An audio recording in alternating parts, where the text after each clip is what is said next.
starting your journey to financial freedom. Now, you're listening to the New Investor Podcast.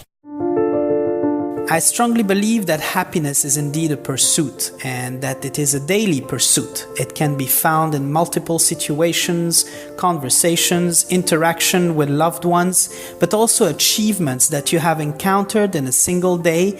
By adding them all together day by day, you would have a pretty good understanding of how to be happy. We have a tendency to believe that we will be happy once we have achieved a major victory. I, on the other hand, believe that your little daily victories will ultimately keep you happy. As an example, making this episode today is for me an achievement, and it makes me happy to have been able to publish it. I was happy yesterday to have posted my previous episode and happy again the previous day, which on a bigger picture brings me a lot of joy overall to have been able to step out of my comfort zone and start something I would never thought I would do one day. If you take today to focus on your future and start or continue working on your next source of income, I am positive that by the end of the day you will feel proud about yourself and you will want to repeat that process over and over again. If you invest on a monthly basis, if you pay yourself first before considering any other monthly expense, wouldn't that be an achievement? Repeat that monthly and let me know how that feels. It is called pride, a sense of achievement added on to many other that you must continuously pursue. Now, what would be the steps to take in order to first and foremost get rid of your debt? This will require discipline and you need to start today. Point 1. Set a budget. You need to forecast your spending against your income so you know exactly where you stand. I do mine for the full year and I'm very pessimistic when I forecast. I keep all spendings to a minimum. 2. Avoid taking on new debt. Stop borrowing money to consume. It is simply the worst thing to do. If you have to borrow money, do it to invest in a business that would make money for you. 3. Educate yourself on investing in corporate finance. Do not be afraid. It is simpler than you think, and you do not need to be captain of the industry to start investing. 4. Your subscriptions.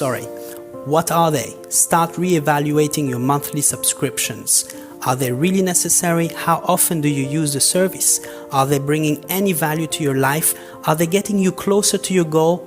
If not, cancel them all. Increase your income. Number 5. We have covered this point in the previous episodes. Episode 6 covers it, to be more exact. 6. Use cash rather than credit cards. I withdraw $900 cash every month to pay for my expenses. No credit card. You will see how easy it becomes to manage your expenses this way. I only keep a charge card, my American Express, in case I travel, but I always pay it at the end of the month. 7. Start selling things you do not need. Do an inventory of your home and declutter. When you see an item, think about when was the last time you used it. Does it bring real value to your life? When was the last time you thought of using it? If you can't answer those questions, get rid of it. Sell the thing.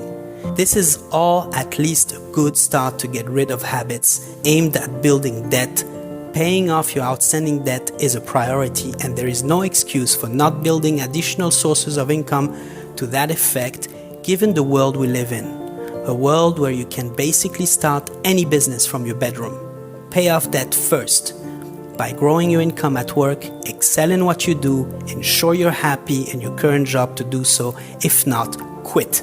No one knows how much a stock price will fluctuate in the future. But one thing is for sure. The younger you start, in 10 years, if you're 20 today, in 10 years you'll still be young and you'll be still able to recover should the fear of losing money is why you have not started investing already. But the contrary can be true too.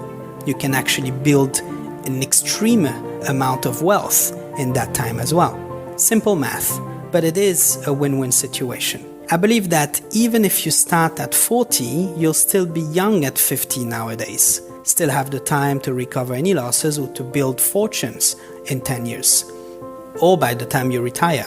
Provided you do not sell obviously your positions and believe in the companies you have purchased initially. Now, what I can be certain of is that the biggest investors on the planet find period of crisis as serious opportunities, and you should be able to do so as well.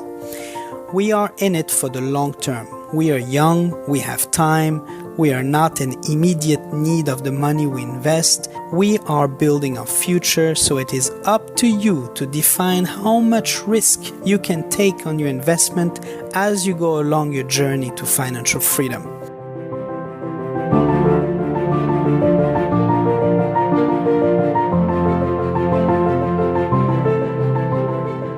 Thank you for listening to the podcast, and I really hope that it brings you some additional support on your own journey towards financial freedom. Don't forget to hit that subscribe button to never miss an episode, and looking forward to your DM and follow on Instagram at New Investor Podcast. In the meantime, stay invested, be patient, and keep playing the long-term game.